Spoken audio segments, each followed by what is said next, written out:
Hello students, welcome to class 12 physics class. Today we start a new chapter that is wave optics. Optics, it is a branch of a physics where we deals about light, nature of light, how can we treat light. That a branch of physics where we discuss all about light, uh, that is called optics. Now optics, two branches are there. One is a ray optics, another one is a wave optics. Ray optics where we treat light as a ray or the particle. It is consist with a photon particles. Another one branch where we treat light as a wave. Light as a wave. Okay, so that branch of physics is called wave optics. In some phenomena like interference, diffraction, that phenomena cannot be explained if we consider light as a ray. So to explain that phenomena, uh, we consider light as a wave, and that's why we studied the wave optics. Okay. So before we discuss the details about the wave optics, first we discuss some theories of nature of light. There are various theories about the nature of light have been proposed from time to time. Some are there. I will written over here four theories. First one is a corpuscular theory of light that is discovered by greatest scientist, that is Newton. He told that light consists of tiny particles called corpuscles, which are shot out at high speed by a luminous object.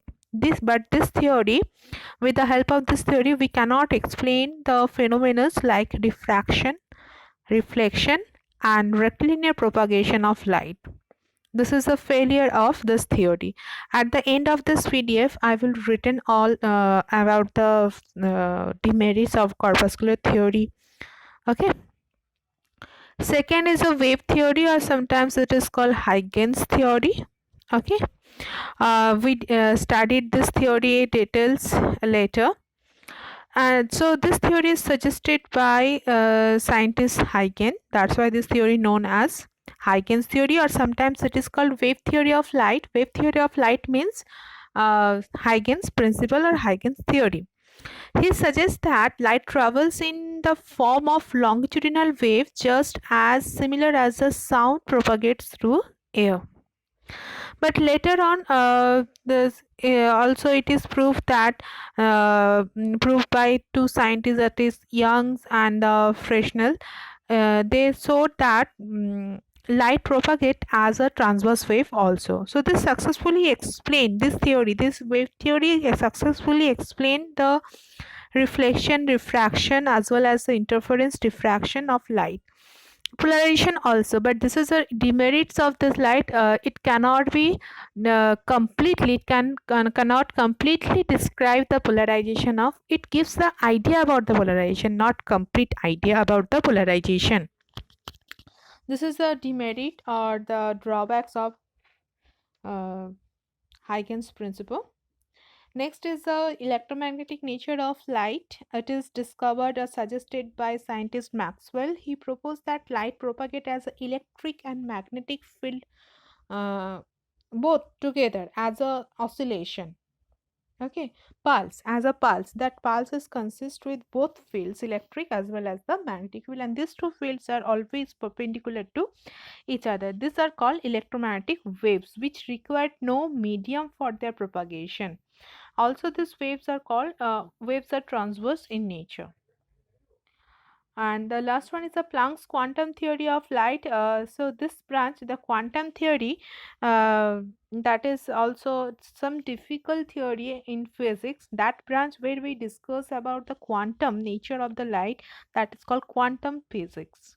And it is a very important, and you can say that it is a one pillar of the physics. So it is discovered by scientist Max Planck. He, according to Planck, this theory, light travels in the form of small packets of energy, and that is consist with the photons. Later, after some time, the Albert Einstein also used this theory and to explain photoelectric effect. use this idea and explain the photoelectric effect, emission of electrons from a metal surface when light falls on it. That is, we discuss in a dual nature property of light, and in that chapter, that is called work function. So we see that the phenomena like interference, diffraction, polarization. In this year, polarization is not included in your syllabus, only interference and diffraction. But you have to know the three phenomena. That's why we discovered we studied the wave optics, interference, diffraction, and polarization. Light behaves as a wave, but why? But in a photoelectric effect, it behaves as a particle.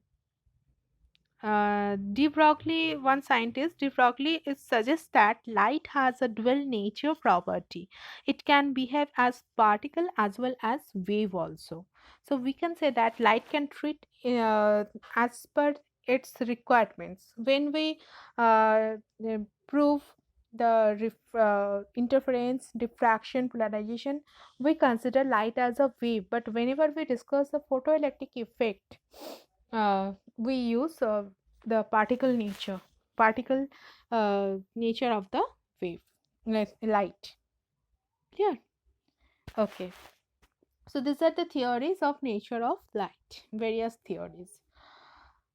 Now we discuss the first some terms related to wave optics, because we started from this chapter started basically from Huygens principle. So before we discuss the Huygens principle, first we discuss some terms which we used in that principle. That is wavefronts. Wavefronts. What is a wavefront? Suppose let us consider a stone. You throw a stone on the surface of a still water. What happens? Whenever you thrown, it creates a circular pattern of alternative crest and trough. So it is clear that, and it is spread out from the point of impact where it will be touched. From that point, it will be spread out all over the surface. So from here, it is clear that all particles lying on the crest are in the position of their maximum upward displacement, and these all particles are in a same phase, otherwise we cannot get a similar pattern each and every point. And similarly, the particles which light on a trough, they are also are in a position of their maximum downward displacement, and they also be in a same phase. So we can say that the locus of all such points oscillating in a same phase, and if we draw with a line, we get a front. Because it is a wave, it creates a wave, and it is a front surface of the wave. That's why it is called wave front. So we can say that each and every crest and trough is a wave front. So how we can define it? The locus of all the particles of medium which at any instant are vibrating in the same phase. This is the main point. Whenever you define, you remember it, the same phase is called wavefront. You have to remember that, because all particles in a crest and trough are in a same phase. So that's why if we find out the phase difference between the particles, what we get, or between the 2 points, that is 0. That is 0. And that wavefront of a surface of constant phase, and they will spread with some velocity or some speed. They can spread out in outward direction, or they moves outward direction with some speed from the source. That is called phase source. That is called phase source. Okay.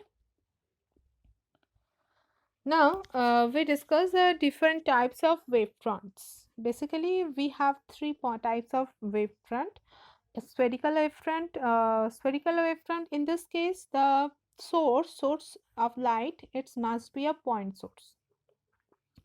So the waves traveling in all direction from a point source, the wavefront are spherical in shape. This is because all such points which is traveling in all direction. All such points which are equidistant from the point source will lie on the sphere, and the disturbance started from S will reach to all these points simultaneously.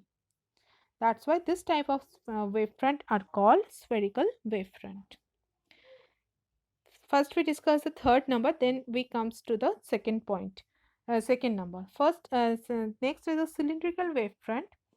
Here the source of light is a linear in shape. That means a fine rectangular slit of the wavefront is cylindrical in shape. This is because the locus of all such points are equidistant from the linear source will be a cylinder, as shown in this figure.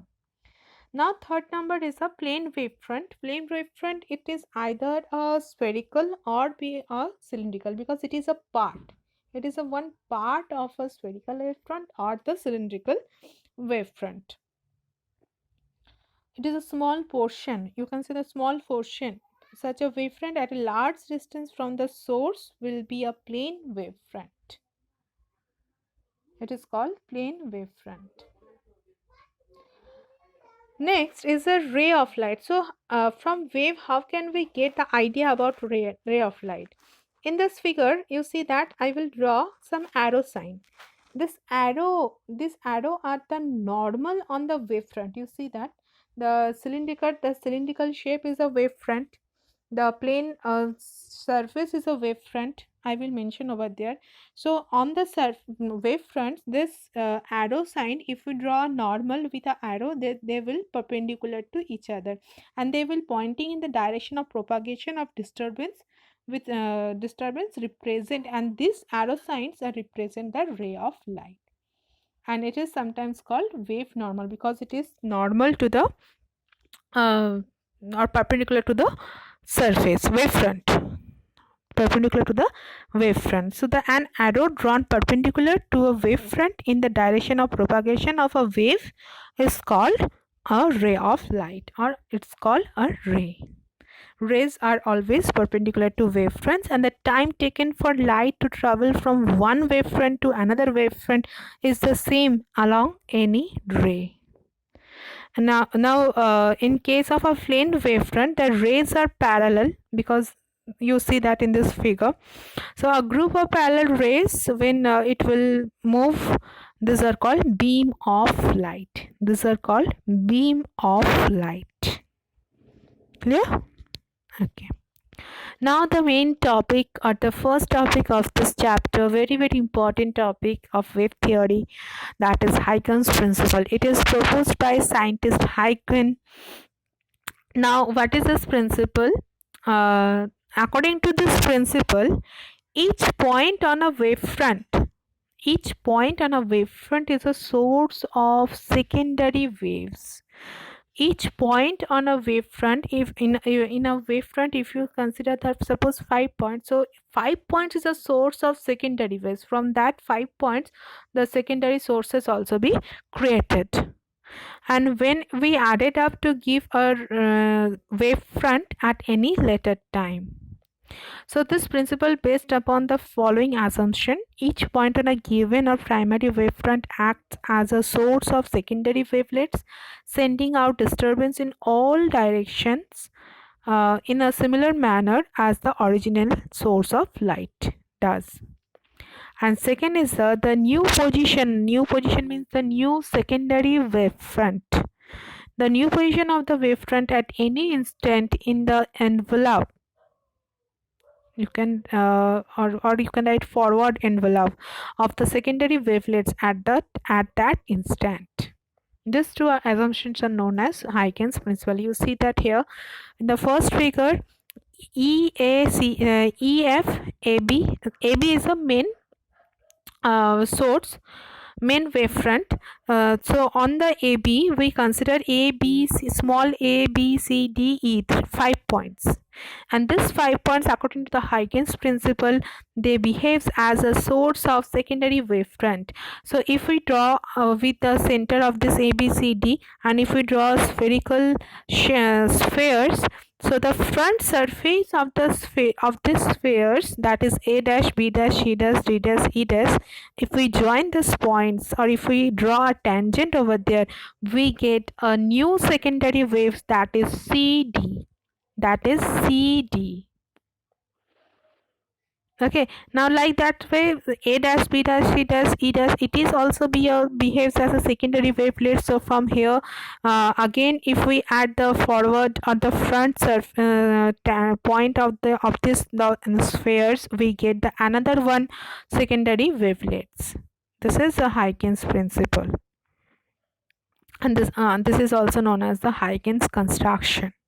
Huygens construction. It is a geometrical method of locating a new position and the shape of wavefront at any instant from its known position and shape at any other instant. Okay. Now in this figure, you see that the forward envelope or the tangential surface, there is some confusion. Envelope means what? Envelope is nothing, is the tangential surface, that is CD, of the secondary wavelets gives the new wavefront after some time, because if we consider from A, B, C, D, E these sources, if it takes the time t, so after some time t from each and every source, same time it will, because they are in the same phase, same speed, so the radius also be a c into, if we consider the, because light speed is denoted by c, so the radius is c into t. And here you see that after, in the second figure B, in the figure B, the lines A dash, B dash, C dash, etc. These are the perpendicular to both AB and CD. Along this line, the energy flows from AB to CD. So these lines represent the rays. Rays are always normal to wavefront. As the distance is increases from the source, the wavefront is be a line, or it can be a perpendicular line, not the curve. Suppose after CD, if we consider GH, then IJ, KL, like this, as the secondary wavefront increases and the distance from the source also be increases, this will be like a line. And in like this way, the sources, that A dash, B dash, C dash, these are the perpendicular to both AB and CD.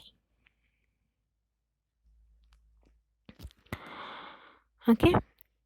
Now here one question is arise, that EF, can we say that EF, first figure EF, the dotted line, I will draw it here, or it will draw it here, EF, can we say that EF is a new secondary wavefront?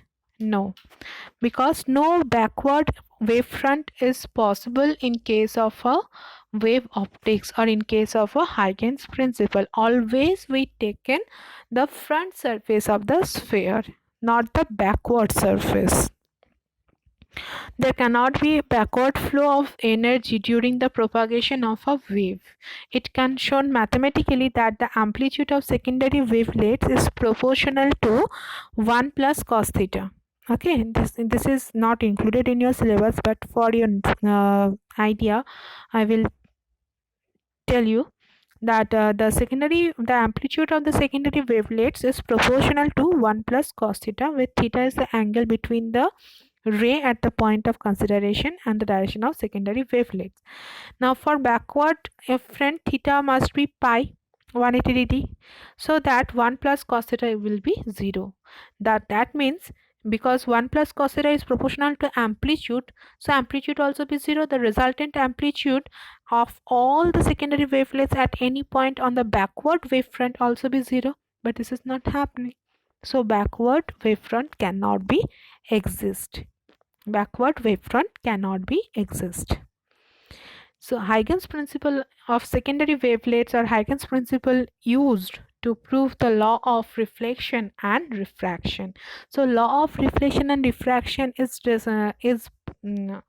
proof when we treat light as a wave and when we treat light as a particle also. So in ray optics also we can prove reflection and refraction in a different way. In here also, using the Huygens law, we can also prove reflection and refraction. Okay.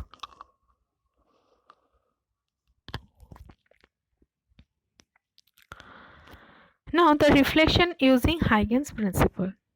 We know this, that what is reflection. We know that the laws of reflection also, we know that I equals to what, that is a main thing. And another one is as common for refraction and reflection. The main thing is I equals to R. Incident angle is equal to um, reflected angle.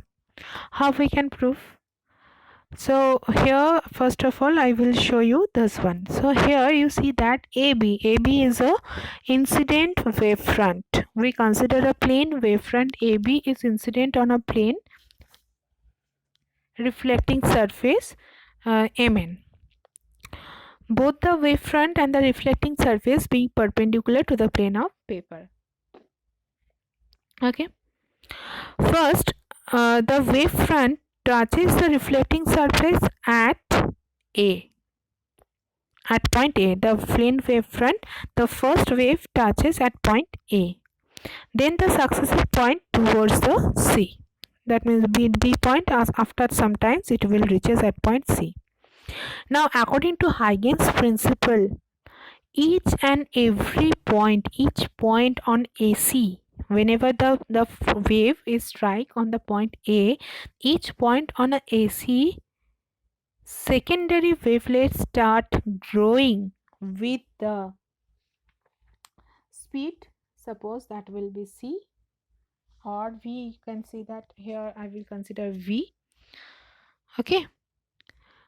With the V represent the speed of the secondary wavelets.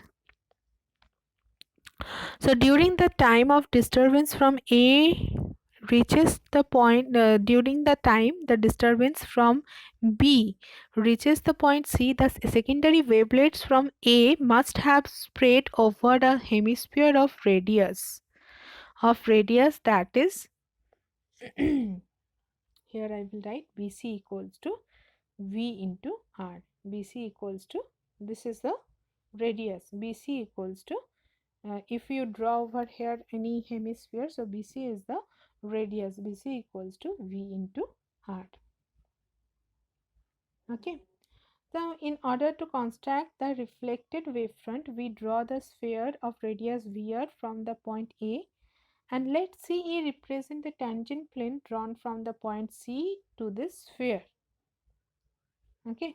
So from this figure we can say that AE equals to BC, AE equals to BC equals to VR. So if you now consider two triangles, one is a EAC, here you see that EAC, and another one is a BAC, another one is a BAC, EAC, another one is a BAC. We will find that they are congruent, and one is a common side, they are having the common side, that is AC. AC is a common, and the angle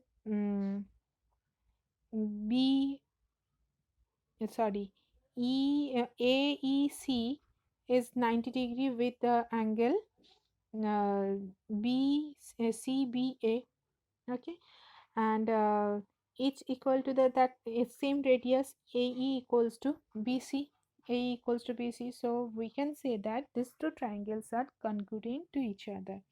So therefore we can say that the angles I and R, I means angle BAC and angle ECA are equal to each other, that is I equals to R, and this is the law of reflection. Angle of incidence is equal to the angle of reflection, and this proves the first law of reflection. Okay, you do one thing in your pen paper copy, you draw this diagram, then one by one, stepwise, if you write in your copy, then you can understand. First we consider one plane wave AB. The first the point which is touch on the surface, that is point A on the plane surface, that is MA. According to the Huygens principle, whenever it will touch on the plane of the plane, any plane, it will start. It is a source of secondary wavelets that start growing. Okay, AC in between the point A and C, and with some speed that is v. And after some time, during this time, when A to C, it will the secondary wave fronts are moving. During this time, the disturbance from B to C, B from B reaches the point C. The secondary wavelets from A have spread over a hemisphere of radius, that is V into R. V into R. R represent the time taken by the wavefront. R considered the not the radius. Small r here represent the time taken by the wavefront from the point B to C. Then what we draw, that we draw the AE, the normal. So we can say that AE equals to BC equals to VR. Okay, now we consider two triangles and we see that these two triangles are congruent to each other. One angle is 90°, one side is common, another one is the same radius. So we can say that these two triangles are congruent to each other. So the another one angle, that is I equals to R. That means angle BAC and angles ECA are equal to each other. That is nothing but angle of incidence and angle of reflection, and this is a law of reflection. Second one also, you can say that the incident ray, the normal, reflected ray are perpendicular on the wavefronts AB, and the reflecting surface XY and the reflected wavefront CD, you can say if you see that the CD, all are lying in the same plane of the paper, or the same plane. This proves the second law of reflection. Okay, now next is the refraction on the basis of Huygens principle. There is little bit difficult from the reflection, because refraction we need the two medium, one is a rarer, another one is a denser medium. So light also travel, or the wavefront also travel from one medium to another medium. So according to this figure, you see that AB incident on a plane surface PP dash, which is separating the two medium 1 and medium 2 as shown in this figure. And we consider the V1 and V2 are the velocities of light in two medium, and we consider V2 is less than V1. V2 is less than V1. Thus the wavefront first strike at point A. Wavefront first strike at point A, and then the successive point towards C. According to Huygens principle, from each point on AC, the secondary wavelets start growing on the second medium. That means in the blue medium, this secondary wavelets are started growing with speed v. If we consider the disturbance take time tau or t from B to B reaches the point C, time t travel from B to C, then BC equals to, we can say that V1 into tau or t. You can, if in place of tau, we can also write t. During this time, the disturbance from B reaches the point C. The secondary wavelets from A must have spread over a hemisphere of radius V2 into t in the second medium. That means the time taken to B to C, in that time, from point A, the secondary wavelets also spreaded over with the radius V2 into t. So the tangent, that plane CE drawn from the point C over the hemisphere of radius V2 into t will be the new refracted wavefront. How we can prove these things? We considered BC equals to V1 into R, everything. So sin I equals to BC by AC. BC by AC, that means BC is a V1 R and by AC, and sine r equals to AE by AC as per the diagram. So we can write V2 by R by AC, where I and R are the angle of incident and reflection. Now substituting the values of V1 and V2 in terms of we get the Snell's law. N1 equals to N1 I1, that is equals to N2 into I2. N2 into I2. N1 and N2 are the refractive index of the first medium and second medium. Or if you write N1 2, it is called refractive index of the second medium with respect to first medium. So sin I by sin R, that is equals to, we get V1 by V2. V1 by V2, that is equals to, we can say that sin as N2 by N1. Okay, or N1 2, N2 by N1. We know these things when we from the definition of refractive index in terms of velocity. Okay, so this is nothing but law of reflection, and here the Newton's corpuscle theory and theory could not be explained, which things the Huygens theory success and the failure, it could not, that I already that I explained, could not explain the polarization, Compton effect, photoelectric effect, light in transverse.